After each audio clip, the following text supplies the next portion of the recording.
right? So if you catch some of these running in these little cycles, right, where it just consistently is up, down, up, down, up, down, these are the things you need to watch for, right?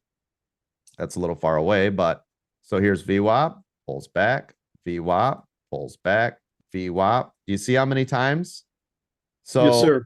and then I told you guys yesterday too, right? Watch for these triple bottoms and all this other stuff that was happening. And then we were able to play off of those as well, which was here, here, and here. Remember, that's where it was when I told you guys, here's the triple bottom.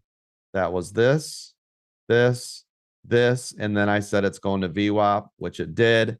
Then it pulled all the way back. And I saw one of you guys is like, it's going for a quad bottom. It never got all the way there, but close enough.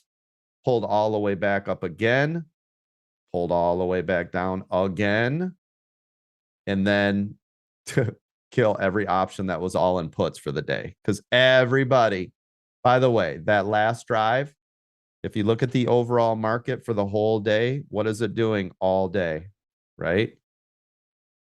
So how many puts do you think were bought up from open until the last 8 minutes of the day?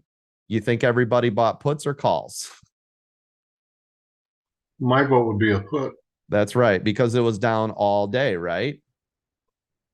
So everybody loaded the boat in puts, and everybody lost all their money in the last 8 minutes of the day. See it?